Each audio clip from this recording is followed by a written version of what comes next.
Hello everybody, welcome back again. I wanted to do some minimalist role playing again today because I feel like the first time I did it, it wasn't as, I don't feel like I put in as much effort into the concept as I could have. So that is going to be part of what we're doing today. There's a lot of content in Table Fables 2. White Box is actually a very versatile system, and I feel like I only put about half the effort that I could into that video, and so I want to try again today, particularly with some of the options in Table Fables 2. There are options for generating buildings. There are options for generating worlds, gods, cults, dungeons. There's countries, towns, kingdoms, all kinds of stuff like that. So I think what I'm going to do is we're going to start by creating a new character. We're going to do a solo guy, and then we're going to generate a setting, and then we're going to generate a quest. And if we're in a dungeon, then we're going to use this because it's a lot easier to use this than to use the Table Fables book. So here we go. Minimalist solo roleplay, take 2. All right, I'm back, and I've just randomized our whole setting from country to town. And so I'll just go through where we're at. We're currently in the country of Suberia, which is a mid-sized kingdom in the mountains ruled by orcs. So we're an orcish kingdom. It's very poor, but exports fish from its lakes. It has a strong defensive cavalry-type military. It has a polytheistic religion and a dismal quality of life. The latest news is that the queen has just died. This place sucks. We're in the town randomly named Maybay. That sounds like a meme. It's a huge city. In this context, the city's pretty big, of 89,000 people. It has a dismal quality of life. The city's primary export is grain. I'm no farmer, but I don't think grain grows very well up in the mountains. I don't know. Maybe I'm wrong. It has squared gray stone buildings with cylindrical towers and a huge statues at the center of the city. Maybay is historically significant because of a huge fire that took place here. Probably the reason their buildings are made of stone now. And the town is also famous for its elite cavalry. Excuse me. We're going to be playing as Reed, a third-level human cleric. And he is carrying a shield, he's wearing chainmail, and he's wielding a mace. And because I could, I also randomized who his god is. Reed worships a goddess named Physi, and she is a lesser goddess of the wind, orphans, and friendship. That was all done using Table Fables 2. They let you... randomize gods and things. So that's who our buddy Reed worships. He seems like a bro. The goddess of wind, orphans, and friendship. She seems cool. So I was flipping through RPG Solo as well, and it had an interesting tip. On page 15, it says, let's see. It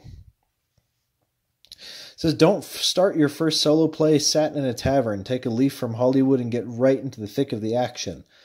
Rooftop fight against thieves in a runaway carriage, careening towards a cliff, or surrounded by zombies in a boneyard.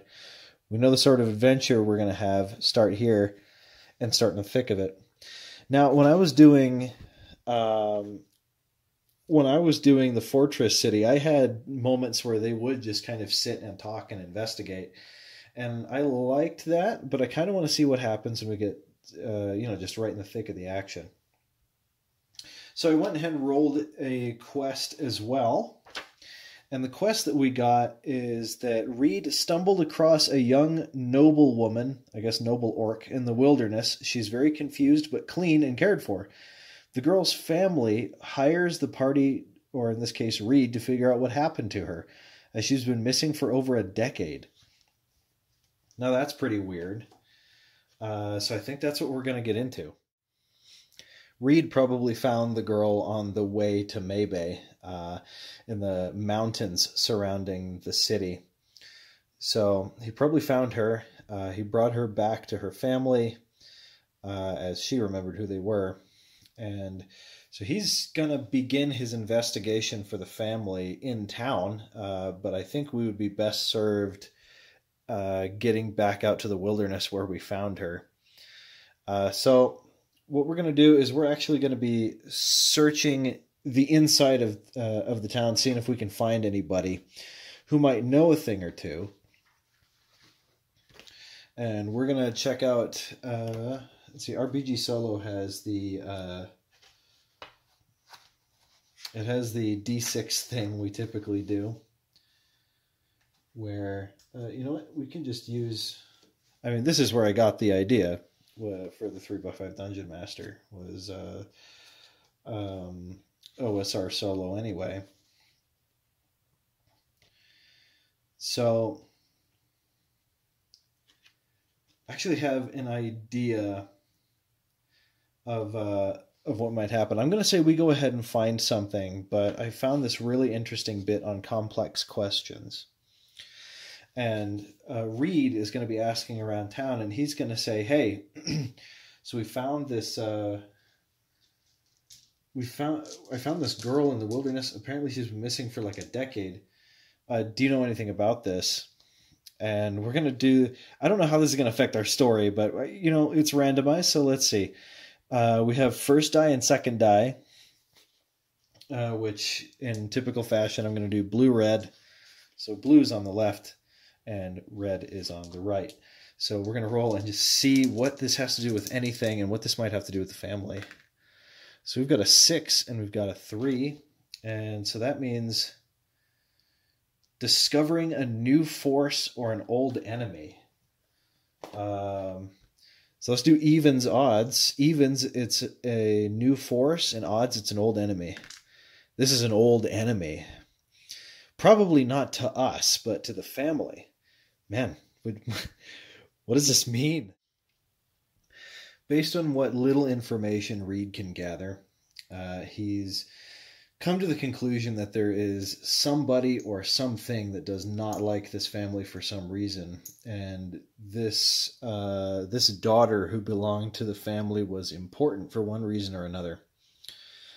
So what he's going to do is he's going to return to the family, and he's going to say, is there anybody, do you have any enemies? Did you particularly, I'm guessing this family is kind of important if this happened to them. So if there's some old enemy popping up, it's possible that the father is some kind of business owner or some kind of person who's in power. We don't know that for sure quite yet. So what I'm going to do is I'm going to say, hey, do you guys have any enemies that you know of? That's 2. No, so they don't know anyone. So, you know, this has given me like ancestral curse kind of vibes, like great grandfather upset an archfey generations ago, and now the archfey thinks this is a pretty suitable punishment. So who's going to say instead? I've decided that out in the wilderness, there's going to be like a landmark, a D100 landmark that we can go to, and we can sort of investigate and maybe draw some conclusions or ideas of where to go to next. So that's what we're going to do. He's going to say, well, the last time I saw her before she disappeared was out by this place in the mountains nearby. 77. And that is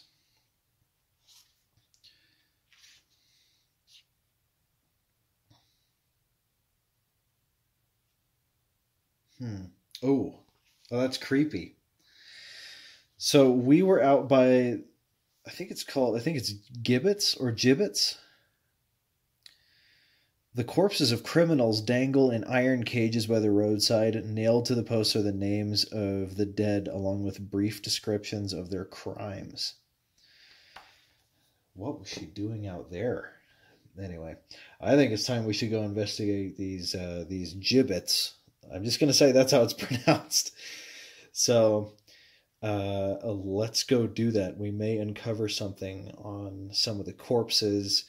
I'm sure there's these are very old. The cages may even be empty by now. I'm not sure how often those are changed out. This is an impoverished orc kingdom, so maybe not that often. If we're lucky, we'll find something that points to what's been going on.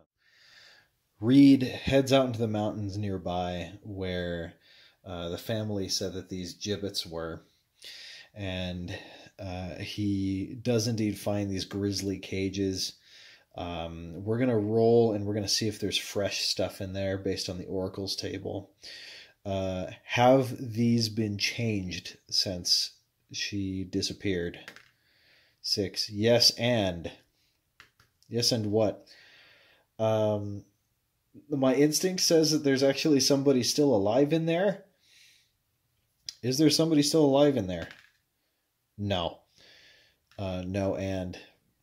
So they've basically what's gone on is these cages have been changed out probably fairly often for more horrific, grisly scenes of what's gone on. So what Reed is going to assume is that she may have disturbed the dead. Maybe one of them had a trinket that she really liked, or otherwise in some way bothered the dead here. And perhaps it's the undead that whisked her away over a decade ago, some kind of spirit.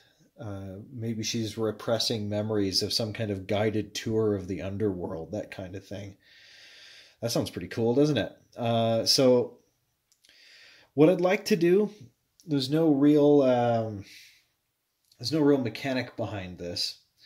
But Reed, in this case, would contact his goddess. We're in the mountains, so there's a fair amount of wind, so he believes this is somewhat her domain, although the presence of these of this grisly display here really kind of throws the scenic beauty of the mountains off a bit. So he's going to try and pray to get some kind of guidance as to what he should do. He's sort of afraid that this might happen again to somebody if he doesn't solve a problem pretty quick. So I'm going to look in Table Fables 2 really quick and see if there's anything we could get as a response from Feisty. Okay, so what we've determined, there's a table near the back of Table Fables that talks about if a god is very communicative and what their attitude is. We rolled that Feisty often communicates with her followers and that she has a level-headed and calculating demeanor. So she's not going to be answering in any kind of cryptic way. I did roll that she responds to Reed's prayer. And I rolled her response. I just kind of picked the table. There wasn't like one for that. In Table Fables 1, there is a dream generator. But remember, we're going minimalist. So I have one source for everything. So I've got the one game, the limiting source, and the generative source. So instead what I did is I rolled on the quest table, and I rolled that this would be some kind of vision. And very appropriately, we rolled 80 on page 14, which says, graves are being disturbed during the night. Almost every grave this side of the kingdom has been dug up and corpses stolen. Now, that's not literally happening, but what we have determined from that is that the graves in some way have been disturbed. We don't know if it was the girl that did that, but we do know that the graves being disturbed caused this to happen and may cause it to happen again. It's possible that this site here that we're standing at is haunted and that restless spirits roam about the they roam about these cages at night. That wouldn't surprise me at all, given the horrific state of this place. I can only imagine what kind of spirits would roam around here. So I think Reed's plan is he's actually going to wait until nightfall, and he's going to do a little bit of ghost hunting. He's going to see if any spirits show up, and if they do, he's going to try and use his banish undead power to exorcise the location and see if we can't solve this little problem for Maybay, because otherwise I feel like more people might disappear should they come across this area at the wrong time. This may very well kill poor Reed, but he, as the sun begins to set, he's made himself comfortable in sort of a secluded area over here, and he's watching the road. Nobody's passed by while he's watching, and darkness begins to fall on the mountain. And through the night, he's going to be watching for an undead. I'm going to go ahead and roll one, because that would be really cool. I'm liking the idea of how this story is set up. And we have on page 97 of White Box, we actually have this little section for rolling undead. As you can see, we may have just like a vampire or lich show up. Let's hope it's not any of that. We've got a D12 to roll, and we're going to see what happens. Oh, please, nothing crazy. That's a 12. That says roll again. That's one off from rolling a lich. That's an 8. What do we got there? Mummies. There's mummies? You know what I think? I think the guys in the cages became mummies. I am fairly certain we do not have the power to turn mummies, but let me check it out. As the clouds uncover the moon over the mountain, the corpses inside the cages begin to rattle and stand up, their dry flesh becoming mummified by the light of the moon, and their eyes flash with a sickly green light. And they stand up, gripping the bars of the cage. Reed's little bit of cover does him no good, as all of their eyes immediately lock onto him.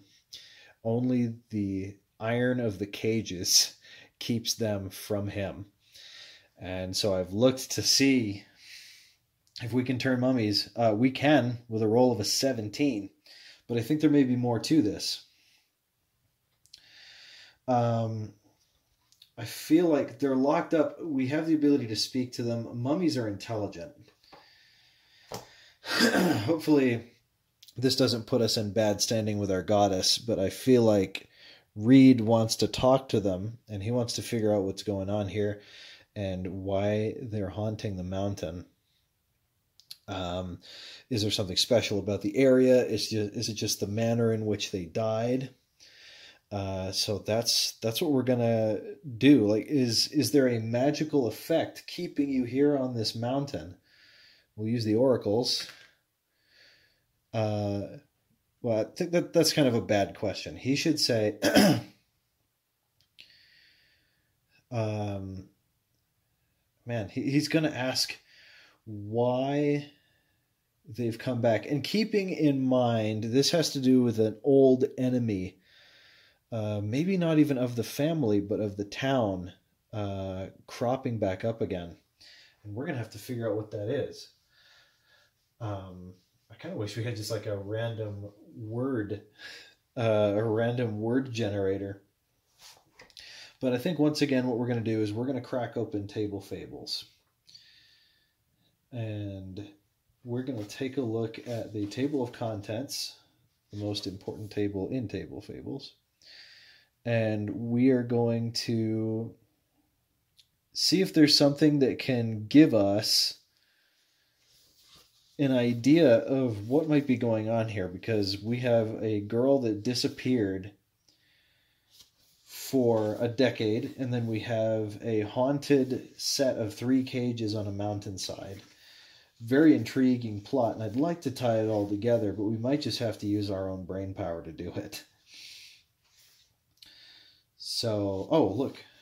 We have enemy encounters here, and it has their mood and condition. Let's roll their mood. Let's see how they're acting. 4.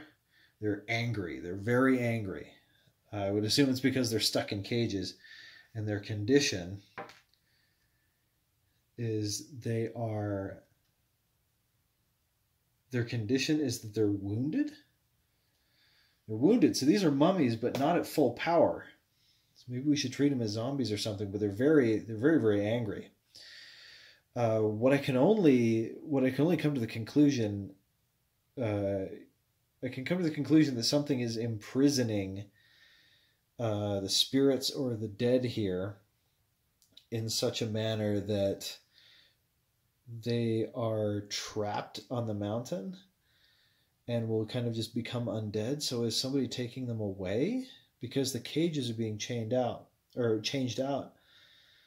Is this like a necromancer doing this stuff? Has Lorkai finally snapped? He gone evil? Is there a necromancer doing this? Or is this somebody else? No. And they don't know. I think it's more they don't know why they're animated like that. This is tricky. So I think I'm going to have to come to my own conclusion. All right, I think I got it figured out. I believe that there is a necromancer on this mountain, or somebody who is using the undead created by these cages or created by the resentment and having died in such a way.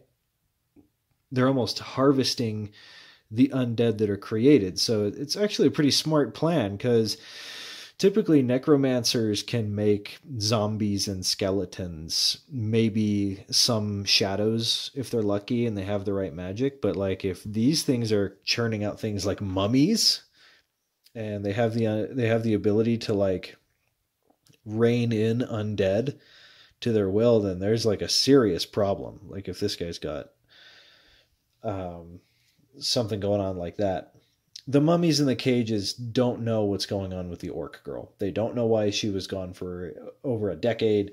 They don't know what took her, but I bet I know who does. And it's probably a necromancer. And that's probably going to suck to deal with. Okay. I think here's where I'm going to call it for the night. That felt a lot better. Using Table Fables and just these books in that way. I think we had a little bit more of an in-depth experience with minimalist solo roleplay.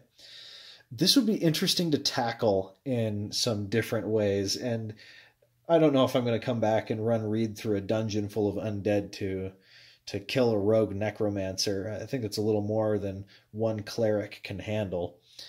But I'd like to go over some other options that one could have to role play solo in still a minimalistic sort of way. And I mean, these aren't all perfect. I'm just kind of spitballing. I didn't plan to do this kind of discussion at the end of the video, but some ideas are popping into my mind, and I thought it might be kind of fun to throw some your way and see what suggestions you had. I mean, so far, just sort of the minimal source book seems really fun. It forces you to make some decisions, so it's not an entirely randomized experience, but that's fine. Like if you know what kind of adventure you want to have, go on that adventure. I just wanted to randomize mine. Like if I wanted to say, I am this necromancer, and my job is I would like to go grave robbing, or I would like to, that's really dark. I would really like to go, maybe this necromancer gets treasure from tombs, and instead of instead of starting in a tavern where I'm recruiting goons, like I could just start in the middle of a fight in the dungeon, where I've run into some nasty guys in a cave and I'm trying to escape with what loot I have with a donkey and a cart. I mean, that's one way to do it. But I've got a couple of books that I kind of want to talk about because they have some inherent randomization capability that you could take advantage of. So right here we have like the obvious route and the less obvious route. So, I mean, for a fairly basic, straightforward experience, you can go for something like 4 Against Darkness and Micro Chatbook RPG. These are both really great. This is going to sound weird. I kind of prefer Micro because I like to play solo characters. That might not seem like what I would prefer just because, I mean, Horrible 4 was, 4 people. But I do like the idea of a single character, a foolhardy adventurer going into a dungeon and probably not escaping. But 4 Against Darkness this is the one that's been suggested to me like a lot. And I looked through it. It's really, really great. The only problem is, I wished it was 1 Against Darkness, and I'm sure you could easily hack it like that. But this is probably the most minimalist functional way to roleplay solo. You're not going to get a whole ton of theme. This is just kind of basic. You're in a dungeon, you're looking for loot, and you're killing creatures. And that's it. Now, if you still wanted to stay with one book, it's going to take a little bit more imagination. But Osric, one of my favorite systems, by the way, has a fair amount of randomization tools, particularly along the lines of dungeons, city encounters. In fact, if you recall, during the Fortress City campaign, sorry, my mind blanked for a second there. During the Fortress City campaign, we used the first edition Dungeon Master's Guide for a lot of stuff, particularly city encounters. All that information is in here, and this is also a rule set for old school gaming, heavily reminiscent of first edition AD&D. And I'm just going to try and look around and see if I can find the tables I'm looking for. But the tables in here, there's things for randomizing dungeons. There's things for, here it is, using the random dungeon generator for solo play. So this has, so it's talking here about this. This is a Dungeons, Towns, and Wilderness series of roll chart. And look, it has treasure containers. It has chamber or bedroom contents. It has treasure guards and wards. It has caves. It has so much stuff like these starting rooms. Like if you want to do just a pure dungeon crawl, look no farther, you can do that. But there's also a lot more information here about, I don't know if I can find it, but there's, I think, an NPC generator. Look, there's clothing and footwear. So what I'm saying is, if you wanted to, that's a really cool page to just kind of rest on. If you wanted to just exercise your imagination a little bit and let the dice kind of take you for a ride, just cracking open the Osric book and just going that might be advantageous. We also used a lot of the stuff from just from Labyrinth Lord when we were doing the Horrible 4, as far as like just generating NPCs and things like that. I'm not really sure why I made this section. I'm not really telling anybody how to do it. I'm more of a beginner myself. I enjoy solo role playing, but in no way is this me trying to tell you what to do or how to do your own solo role playing. These are just kind of ideas that struck me. I have this habit of doing things in a fairly minimalistic way, which watching Horrible 4, I'm sure that did not come across. I was using different books from all over the place, but yeah, these are some ideas I might do later. Actually, something I do want to do is I do want to do Micro Chatbook on the channel. It's a very simple game, very, very simple mechanics. In fact, I'm sort of hacking the system right now. I've come up with sort of my own version of it called the Dark Below, which has a lot of different stuff in it. I'm kind of putting stuff back in, like other races. I'm putting in more classes, magic, stuff like that. And I realized that Noah Patterson has actually expanded his own system, so definitely go check that out. So at the end of this ramble, thank you very much for watching. Future things I would like to do. I'm going to be continuing the playthrough of Morgan's Fort. At some point, I would like to get back to the Horrible Four. I'm just kind of, I'm sort of bummed at the direction it took, where like some of the characters are dead. The whole ghost thing is really interesting, but I might kind of do a soft reboot, not like a start over, but I do want to take the characters in a different direction. Like, what if this happened? Or, something like that. Because again, I love Labyrinth Lord, and I love the Fortress City, and I want to get back to it. Anyway, we'll see you next time. And yeah, that's it. Thanks. Bye.